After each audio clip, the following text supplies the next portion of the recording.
Good morning, it's January 16th, and this is To My Liberal Friends. Well, last night, Joe Biden gave his farewell speech to the nation. He's one of 11 presidents to give such a farewell speech. It started out with what I hope would be a farewell to the nation with an upbeat look toward the future. I expected he would talk about the accomplishments that he felt his administration had achieved. This would be the final speech from a man who had served in government for 50 years.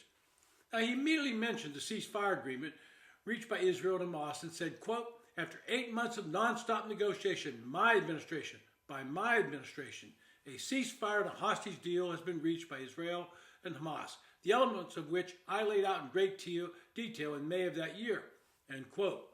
Well, somebody forgot to tell him that his own State Department earlier in the day had thanked the Trump administration officials and negotiators for being there and assisting. Nobody told him that the Israeli Defense Force general credited Trump's threat to Hamas as being the lever that forced Hamas to the table for this agreement. He has not seen the families of the hostages thanking Trump for putting the real pressure on Hamas to come to the table. In Biden's mind, it was he who forced the agreement and his foreign policy. And there are already reports that Hamas is violating the agreement in an effort to extort more concessions. Prime Minister Netanyahu said the Israeli cabinet will not vote on the agreement until Hamas lives up to what was agreed. But within a short time, Joe Biden turned dark and showed the bitterness that remains. This is the man that early this week told NBC that he could have won the election last November. The bitterness about being forced off the ticket has become more and more apparent as his days of being president come to a close. He tried to use the metaphor of President Eisenhower's warning in 1960 about a military-industrial complex as he said, quote, "Today, an oligarchy is taking shape in America of extreme wealth, power, and influence that literally threatens our entire democracy, our basic rights and freedoms, and a fair shot for everyone to get ahead. A dangerous concentration of power in the hands of a few ultra-wealthy people, dangerous consequences if their abuse of power is left unchecked," end quote. Well, it seems Joe Biden seems to have forgotten that his party, the Democrats, spent over $2 billion in losing a presidential election, outspending the Trump campaign by a 2-to-1 margin. He seemed to ignore that the wealthy donors in the campaign flocked to the Democrats. Continuing his display of bitterness, he said, quote, "More than a century ago, the American people stood up to the robber barons back then and busted the trusts. They didn't punish the wealthy, they just made the wealthy play by the rules everyone else had. Workers want the rights to earn their fair share. You know, they were dealt into the deal, and it helped us put us on a path to building the largest middle class, the most prosperous century in a nation the world has ever seen. We've got to do that again," end quote. Well, a couple of times in his speech, he used that favorite talking point of Democrats by saying the wealthy have to pay their fair share.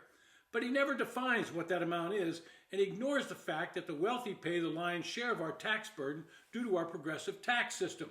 He ignores the fact that over half of the people in this country pay no federal income tax. So how much is a fair share? Don't use the term without giving us numbers.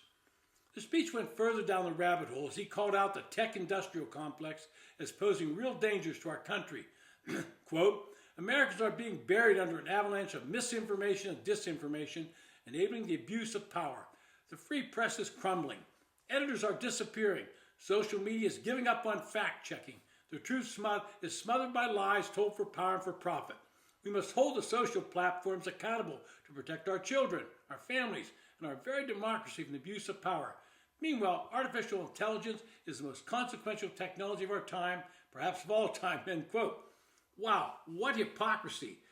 It's obvious he's angry that Mark Zuckerberg from Meta announced this week that he's stopping the fact-checking on his social media sites. And Biden omitted that one of the reasons was how biased the fact-checking had become, and clearly was not going to ignore Zuckerberg's comment that he was forced by the White House to take down things they did not like. In other words, they were censoring the social media. They were the ones telling social media what you can and cannot say. My favorite line was when he started talking about the dark money in campaigns. This was the man that just presented George Soros, the king of dark money, the highest citizens award in the country. Biden then called for a term limit of Supreme Court justices, and he did so because he did not like some of the decisions that the recent court has made. If it had been a liberal majority, he would have said nothing about this. Of course, this will take a constitutional amendment, and that's not going to happen. Then he took a backhanded slap at Nancy Pelosi by saying there has to be a ban on members of Congress from trading stock while in Congress. As you all recall, Pelosi blocked that bill. He's bitter about the role Pelosi played in forcing him out and reminding everyone that she blocked the legislation that would enforce that ban. Just as Joe Biden will not be remembered as a great president, his farewell speech will never be compared to George Washington's farewell. It is Washington's speech that is read in the Senate every year. Biden's will simply be forgotten, just as Joe Biden, in the end, will be forgotten. This is To My Liberal Friends. Thanks for listening.